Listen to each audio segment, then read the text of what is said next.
Эзний өдрийн мэнд хүргье. За өнөөдөр эзний үгээс Йошуа номын 5 дугаар бүлгээс 5 дугаар бүлгийг 15 ишлэлтэй байгаа.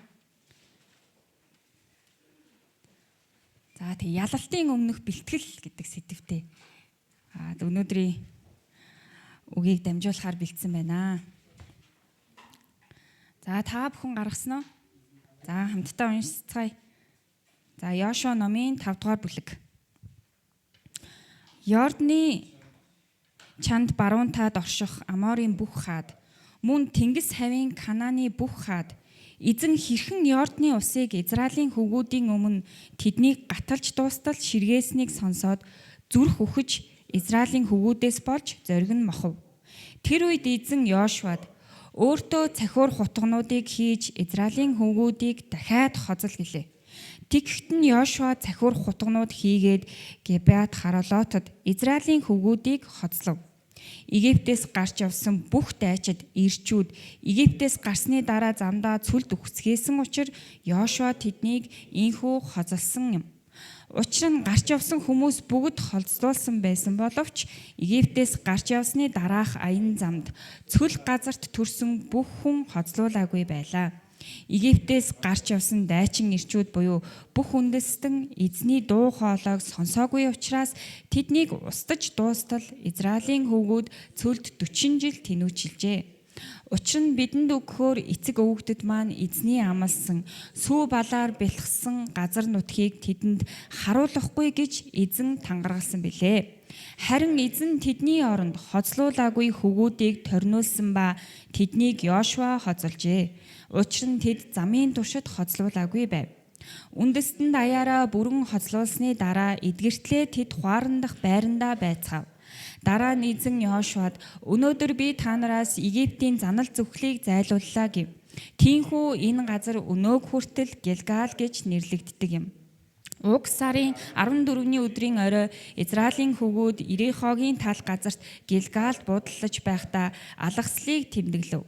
Алгаслын дараагийн өдөр чухам тэр өдрөө тэд газрын үр шим эсгээгүй талах болон хуурсан үр тариа идэв. Тэд газрын үр шимээс хүртсэний дараа өдөр нь манна дууссан бөгөөд Израилийн хөвгүүдэд дахин манна байсангүй.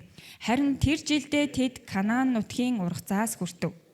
Йошуа Ирихогийн ойролцоо байх үедээ нүд өргөн хартал эсрэг талд нь илдээ суглан гартаа барьсан хүн зогсож байв. Йошуа түүн дээр очин түүнээс та бидний талд уу, бидний дайсны талд уу гэж асуусанд тэр үгүй, харин би эзний дайчдын жанжнаар ирээд байна гэхдээ Йошуа нүрээрээ газар дуунан түүнд мөргөөд миний эзэн зарцдаа юу хэлгсэн бол гэхэд эзний дайчдын жанжин Йошуад зогсож би газар чинь ариун учраас хөлөөсөө шаахаагаа тайл гэхэд Йошуа ёсоор нь үлдлээ. Амен. За одоо ямар нэг тэмцээнд орохоор боллоо гэхэд одоо спортын тэмцээнд ч юм уу тий. Шууд яваад л ордоггүй, эхлээд маш их бэлтгэл хийдэг тий. Манай одоо өсвөрт бол ялангуяа сагсаар хичээлдэг олон хөвгүүд байдаг. Тэгээ асуух болгонд л бэлтгэлтэй байна гэдэг. Тэд нар яагаад бэлтгэл хийгээд байгаа вэ гэхээр тэмцээнд орж тэр тэмцээндээ ялалт байгуулахын тулд. Тэгээ шууд хизээч тэмцээндээ ордоггүй, эхлээд заавал урт хугацаанд бэлтгэл хийдэг. Тийм үү? За тэгвэл өнөөдрийн 5 дугаар бүлэг дээр болохоор Израильчууд бас нэг том тэмцээнд орохын өмнө хийж байгаа бэлтгэл харагдаж байгаа. Тэгэхээр эзэн тэднийг ямар аргаар бэлтгэсэн бэ нвэ гэдгийг энэ 5 дугаар бүлэг дээр харагдаж байгаа юм л да. Тэр яг 5 дугаар бүлгийн энэ үйл явдал болохоос өмнө ер нь энэ Израильчуудад юу тохиолдсон бэ гэдгийг товч дурдах юм бол эзэн Авраамыг сонгосон. Авраамаар дамжуулаад Израиль үндэстнийг бий болгосон. Гэвч Израиль үндэстэн Египтийн доор боолчлогдсон. Гэтэ Бурхан Мосегаар дамжуулан Израильчуудыг Египтээс гаргасан. Египтээс гаргасан боловч Израильчууд Бурханы амлалтанд буюу Авраамтай байгуулсан тэр гэрээний дагуух амлагдсан тэр Канаан газарт орно гэдэг одоо итгэлт тэдэнд байгаагүй. Тэд туршуул явуулсан Канаан газрыг хараад за энэ газрын хүмүүс бол даврах том биетэй юм байна. Бид нэр эднийг бол хизээч тулалдаа дийлэхгүй мэн гэж зориг мохоод ингээд 40 жилийн туршид цөлд тэнүүчилж байгаа. За ингээд Мосегийн үе дуусаад Мосегийн дараагийн үеийн удирдагч болох Йошуа гарч ирж байгаа. За тийм Йошуа гарч ирээд за Йошуагийн одоо амлагдсан нутагт шинэ үеийнхнийг дагуулж ороод хамгийн анхны тулалдаандаа орох гэж байгаа. Хамгийн анхны тулалдаа болох Ирихо хотыг эзлэх энэ тулалдаанд орохын өмнөх үйл явдал байна. За тэгэхээр Йошуагаар дамжуулан Бурхан тахилчдад одоо гэрээний авдрыг одоо өргүүлээд Йордан голд яг хөлн хүрмэгц тэр гол татарч за тэгээд тэр гол хоёр тийшээ хуваагдсан учраас Израилийн ард түмэн тэр голыг гатлах боломжтой болсон. За голыг гатлаад за одоо нөгөө Ирихо хот бол ерөөсөө тэдний өмнө байгаа. Бурхны амлсан амлалт эцэстээ биелэх цаг нь ирж байна. За ингээд нүдэнд нь харагдчихсэн. За одоо тэгээд дайрах уу яах уу тэг эзнээс тушаал хүлээж байгаа. Тэгтэл эзэн энд их сони юм хэлж байгаа юм л да. Гол гатлаад дуусаад буудалсан чинь Йошуад эзэн өөртөө цахиур хутгнуудыг хийж Израилийн хөвгүүдийг дахиад хоцол гэлээ. За дайнд гарахын өмнө хоцлол хийх нь одоо хэр зөв шийдвэр вэ? Тэ? Дайнд орохж байгаа ирчүүдийг Бурхан за хоцлол хийлгээ гэсэн. Яагаад хоцлол хийлгэх гэсэн бэ гэхээр одоо Египтээс гарснаас хойш цөлд байх үед төрсөн шинэ үеийнхэн бол хоцлолыг хийлгэж чадаагүй байсан. Гэтэ энэ хоцлол нь өөрөө Бурхны Авраамдаа байгуулсан гэрээний бэлэг тэмдэг учраас энэ ёсыг одоо гүйцэтгэх энэ тушаалыг Бурхан Йошуад өгжээ. За ингээд Йошуа ямар ч эргэлзээгүйгээр Бурхны үгэнд ороод захиур хутгнуудыг хийгээд за бүх зэргүүдээ бүх ирчүүдээ хоцолсон. За ингээ эдгэртэл хідэн өдөр хуарандаа хүлээсэн. За магадгүй тэд нар бодсон байх тий Бурхан минь яагаад энэ Йордан голыг гатлахаас өмнө хоцол гэж хэлчих болсонгүй вэ? Йордан голыг арай гэж гайхамшиг гарсан тий за гатлаад дайсантайгаа улам ойртоод идэг тий ойртуулаад хажууд нь авааччихгуудаа одоо хоцол гэдэг ямар ч хөдөлгөөнгүй майханд нь хэд хоног хэвтүүлчихэж байгаа. За энэ бүхэн ямар зоригтой вэ? За тэгээд дайснууд болох Ирихо болохоор одоо дайчид цэргүүдийн тоо олон байсан уу гэдэг нь бол Библиэд бичигдэг байдаг. Тэгвэл Ирихогийн одоо гол одоо зэвсэг нь бол тэдний хэрэм байсан, хан хэрэм. Маш өндөр бат цайз хан хэрэмтэй учраас тэрэндээ л найдажсэн баг. Тэгээд тухайн үед болохоор одоо нөгөө ургац хураах үе байсан учраас Йордан гол үертэй байсан гэж бичигдсэн байдаг. Тэгээ магадгүй одоо Ирихо хотын дайч тэгж бодсон баг. За үертэй байгаа юм чинь за израилчууд бас шууд голыг гаталж чадахгүй байхаа. За үер татартал биднэрт бас нэг цэргүүдээ бэлдэх бас хугацаа байгаа хаа гэж магадгүй бодсон баг. Тэгтэл бүр үертэй тусмаа Бурхан Йордан голыг дундуур нь хуваагаад израилчуудыг гаргаад ирж байгаа. Тэгэхээр энэ дээр үсээ израилчууд өөрсдийнхөө хүчээр хийсэн нэг ч зүйл байхгүй. За ингээ энээс болоод энийг сонссон Ирихочууд бол маш их айсан. Зүрхэн мохоо гэж хэлсэн байна. За арай гэж эдгэрлээ. За одоо тэгээд яах юм болоо? Йошуа бол одоо цэргийн удирдагч учраас за амлсан газар руу орох гээд байдаг тий. Орчихсан байгаа шүү дээ. За орох гээд эхний тулаанаа яаж хийх, ямар стратегитэй хийх мэдэхгүй байгаа. За үргэлжлүүлээд хоцлуулсны дараа эзэн Йошуад ингэж хэлж байгаа. Өнөөдөр би та нараас Египтийн занал зүхлийг зайлууллаа гэв. Тийхүү энэ газар өнөө хүртэл Гэлгал гэж нэрлэгддэг юм аа. Израильчууд Египтээс гарсан. Египтээс тэд махан биеэрээ ингэ гарсан. Тэгсэн хэдийч тэдний дотроос бол Египт гараагүйсэн. Тэд нөгөө нэг бүр боолын одоо олон үеэрээ ингээ боолчлогдож амьдраад бүр боолын тэм сэтгхүүтэй болчихсон байсан. Ирхчүүлөөнд хүрчээд ахад ирхчүүлээгөө хүлэн зөвшөөрөхгүй буцаад боолчл руугаа бүр явъя гэж одоо гоншигнож гомдлж исэн шүү дээ. Тэгээ тийм ч учраас тэд нар Бурхны амлалтанд Бурхны өгөх гэж байгаа тэр ивэл өрөөл тэр Канаан нутгийг авч чадаагүй. Ингээд цөлдөө энэ үе бол ингээд дуусч байгаа юм л да. Йошуа Калеб хоёроос бусдна. Харин цөлд төрсэн шинэ үеийнхэн хоцлол хийлгэж энэ Бурхны амлалтыг эргэн санах ёстой байсан. Ингэж эргэн сансны дараа Бурхан Йошуад өнөөдөр би та нараас Египтийн занал зүхлийг зайлууллаа. Тэр газрыг Гэлгал гэж нэрлсэн. Гэлгал гэдэг нь өөрөө зайлуулсан гэсэн утгатай үг байна. Тэгэхээр та нарын дотроос одоо та нарын дотор үлдсэн тэр Египтийн одоо үлдэгдлийг те та нарын дотор байгаа тэр хуучин зүйлсийг чинь та нараас бүрэн зайлуулсан гэж эзэн тунхаглаж байгаа. Тэгэхээр өнөөдөр бид нар ч гэсэн те Христэд итгэдэг, сайн мэдээ хүлээж авдаг, сүмдээ ингээд тууштай явдаг. Тэгсэн ч гэсэндээ олон жил нөгөө бурхангүй амьдарчихсан учраас бидний дотор нөгөө хуучин зүйлс маань ингээд байсаар л идэх те. Одоо ялангуяа баг залуудаа итгэсэн хүүхдүүд бол бүр үнэхээр ивэл өрөөлтэй. За би бол нэг 10 хэдэн наснда итгэсэн. Тэгсэн хэдий ч надад миний дотор бол хуучин юм бол зөндөө байсан. Одоо аав ээжээс үлдсэн тэр шашны зан үйлс те. Тэрийг шууд хийхэ болно гэдэг бол хэцүү байсан. Олон жил шаардаад багаар тэрнээс ингээд ангижир чөлөөлөгдөж байгаа. Тэгээ өнөөдөр бидний зүрх сэтгэл тариа эзэн хоцлолыг хийсэн гэж Ром номонд бичсэн байдаг.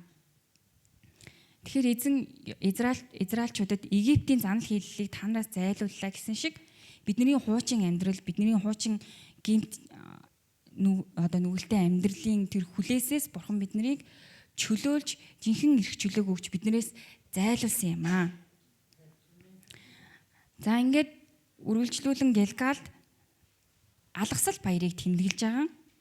За тэгээд тухайн газар нутгийнхаа үр тарианаас Израильчууд идэж эхэлж байгаа. Ингээд идэж эхэлсэн цагаас нь эхлээд нөгөө манна бууж ирэхэ болсон. Бурхан Израильчуудыг цөлөөр дагуулж явахдаа өдөр болгон яг маннаг буулгадаг гэсэн. За ингээд үр тариаг идэж эхэлснээс нь хойш ингээд бурхан маннаг буулгахаа болжээ. Ингээд Израилийн хүүгүүдэд дахин манна байсангүй. Тэр жилдээ тэд Канаан нутгийн ургацаас хүртэг гэжээ. За ингээд Йордан голыг гаталсан, хоцлол хийлгсэн, за үргэлжлүүлэн алгасал баярыг тэмдэглэсэн манна бууж ирэхэ болсон 5 дугаар бүлэгт. За 5 дугаар бүлгийн дараагийн нэг онцгой хэсэг нь болохоор за Йошуа бол цэргийнхаа удирдагч магадгүй одоо яг ингээд дайснууд нь бол ингээд харагдаж байгаа ах. Маш ойрхон байсан гэж байна. Тэгээд Ирихогийн хан хэрэм харагдахаарч яг л нүднийх нь урд л байсан байна л да. Тэгээ Йошуа нэг өдөр магадгүй майхнаасаа гарч ирээд харсан баг. Тэг өөрийнх нь майхныг ингээд тойроод Йошуа Израилийн 12 овгийн майхнууд бариатай. За Йошуаг юу гэж хэлхийг хүлээгээд дайрах юм уу? Ямар стратегтэй явах юм? Тэг яг Йошуагийн майхан болохоор одоо жанжин штаб тий. Ерөөсө бүх командыг өгдөг гол майхан байна л та.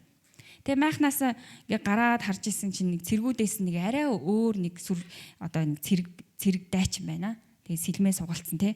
Нэг сүр жавхлантай нэг л бяртаа байрын нэг л манай талд ороод бид нэг ялчхан юм шиг нэг тийм зэрэг дайчин байсан байна л да. Ингээ Йошуа түүн дээр очиод асуусан байгаа. Та бидний талд уу эсвэл бидний дайсны тал уу гэж асуусан. Тэр дайчнаас та бидний талд юм уу эсвэл дайсны талд юм уу? Бидний талд гэж санаа амрах гэдэг тийм. За ялах юм байна. Дайсны талд уу гэж асуусан. Тэгэхээр Тэнгэр элч юу гэж хэлсэн бэ гэхээр үгүй ээ гэж хэлсэн. Үгүй. Харин би эзний дайчдын жанжнаар ирээд байна гэсэн. Өөрөөр хэлбэл өөрөөс нь баг эргүүлээд асууж байгаа. Чи харин бурхны жанжны талд байна уу? Чи бурхны талд байна уу гэж асууж байгаа. Тэг энэ үед Йошуа нүрээрээ газар тунан түүнд мөргөөд миний эзэн зарцтай юу хэлгсэн бол гэсэн. Яг энэ хүртэл бол Йошуа ерөөсөө бүхний төв байгаа бүх цэргүүд нь Йошуаг харж ирсэн тий. За Йошуа ямар команд өгөх бол за ямар стратегиэр тулалдах бол яах бол гэд. Тэгээд Йошуа ч гэсэн магадгүй өөрийгөө бүр итгэцсэн байсан баг тий. За одоо би чи удирдагч, Мосегийн дараа гарсан удирдагч. Одоо надад эзлэх олон хот байна. За амлагдсан газар руу ороод ирсэн байна. Ирийнхээ хот харагдчихээн. Өндөр хан хэрэмтэй юм байна. Давах уу, яах уу, бутлах уу, яаж мэдгүй тиймэрхүү юм бодоод одоо алсыг хараад зогсож исэн баг. Гэтэл Йошуа өөрөө жанжин биш байсан. Йошуагийн дээр эзний армийн жанжин байсан. Йошуа бол цэрэг команд биелүүлэгч. Тэгээ Йошуа стратегийг гаргадаг ч юм биш. Йошуагийн майхан дотор тэр одоо дайны стратеги боловсруулагдаад байгаа ч юм биш болж таарсан. Ингээд Йошуа нүрээрээ газар тунан тэр тэнгэр элчийн өмнө мөргөөд бууж өгөөд за ерөөсөө энэ бүх тулалдаанд энэ бурхны тэнгэр элч бидний урд явах юм байна. Би харин энэ Бурхны одоо Тэнгэрлэгчдийн дайчдын жанжны талд байна уугүй юу гэж өөрөөсөө асуусан баг. Тэгэхэд тэр дайчдын жанжин Йошуад зогсож буй газар чинь ариун учраас хөлөөсөө шаагаагаа тайл гэхэд Йошуа ёсоор нь үлдлээ. Мосег ч гэсэн яг одоо хонио хариулаад явж байхаа шатаж буй бутан дотроос эзэн дуудсантай яг адилаар наа зогсож байгаа газар чинь ариун учраас гэж Йошуад бас дуудлагын өгжийн бас тушаалыг өгж байгаа ийм хэсэг гарч байна. Тэгэхээр өнөөдрийн Йошуа номын 5 дугаар бүлгээс бүгдээрээ хамтдаа хэрэгжүүлэх дараах 3 хэрэгжүүлэлтэнд уриалж байна.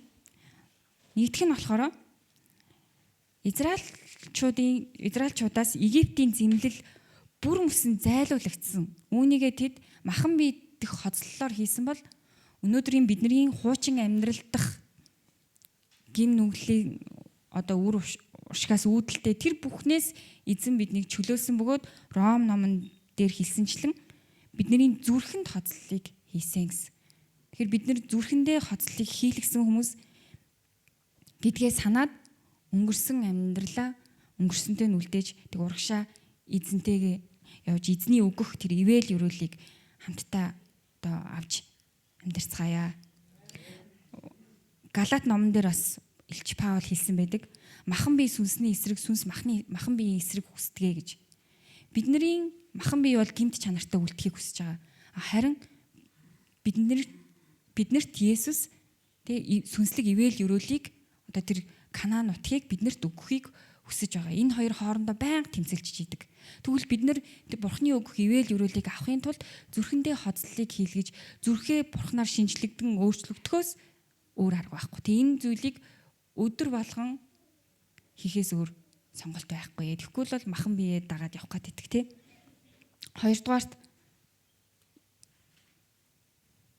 Бурхны жанжнаас Бурхан асуусан шиг бид нар өөрсдөөсөө Бурхан миний талдуу, Бурхан минь ингэж өгөөч тэгэж өгөөч гэж залбирахын оронд би Бурхны талд байна уу? Би өөрөө Бурхны талд байна уу гэж асуух нь чухал юм байна.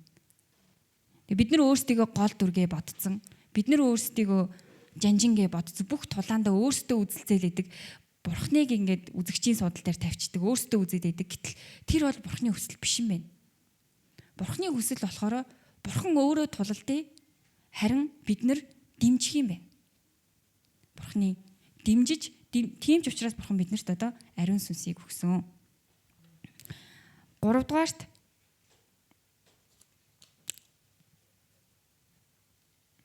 Бурхны ажиллах арга зам биднийхээс өөр юм аа.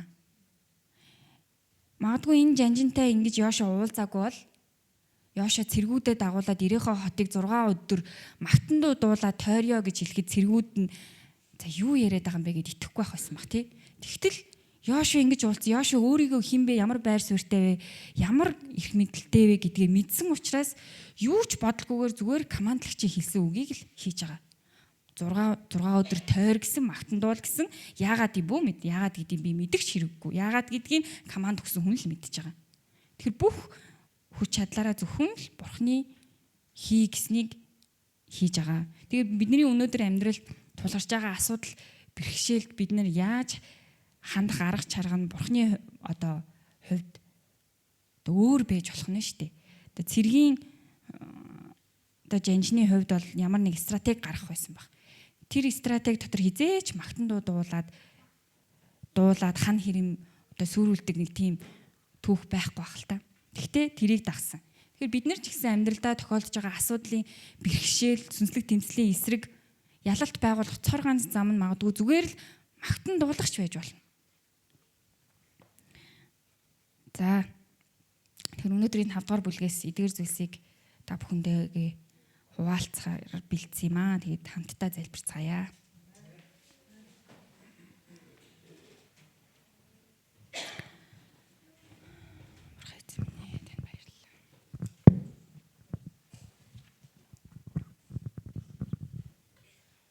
Халелуя Есүс. Та Израильчуудыг сонгон авч Египтийн боолчлолоос гаргаж тэдэнд гайхамшигтай тэр Канаан нутгийг ивэл өрөөл болгон гэж амласан бөгөөд амласныхаа дагуу биелүүлсэн бурхан билээ. Та өнөөдөр ч гэсэн биднийг гим нүгэлтэйгээ амьдарч байхад өөрсдөө хизээч аварч чадахгүй тэр ангалд байхад та биднийг татан гаргаж бидэнд жинхэнэ эрх чөлөөг өгсөн билээ. Танаас авсан жинхэнэ эрх чөлөөг бүрэн дүүрэн эдэлж үнэхээр таны ариун сүнс бидний зүрх сэтгэлд ажиллаж болохгүй байгаа тэр бүх зүйлийг хуучин амьдралтай минь холбоотой бүх зүйлийг та хоцолж биднээс зайлуулж өгсөнд үнэхээр баярлалаа. Харин энд бид нар бүх зүрхээрээ итгэж өдөр бүр махан биеэ дагаж биш харин таны хүслийг дагаж амьдралынхаа бүх талбарт ялалт байгуулахад та бидэнд туслаарай. Хараагаа үргэлж агуу жанжин тань руу харуулхад та бидэнд туслаарай. Бид хинбэ гэдгээ санаж, та хинбэ гэдгийг санаж, бидний дайснууд хинбэ гэдгийг үргэлж санаж сэрэмжтэй мэрэгүү ухаантай байхад та Битаний ургац чуулганыханд та туслаарай. Тэгэхээр бүх талбар дээрээ ялалт байгуулсан. Тэгэхээр бурханлаг хүмүүс болон Битаний ургацынхан үнэхээр улам илүү өсөж дараа үеийнхэндээ үүнийгээ заах болтугай. Таньда талархан Есүс Христийн нэрээр залбирлаа. Амен.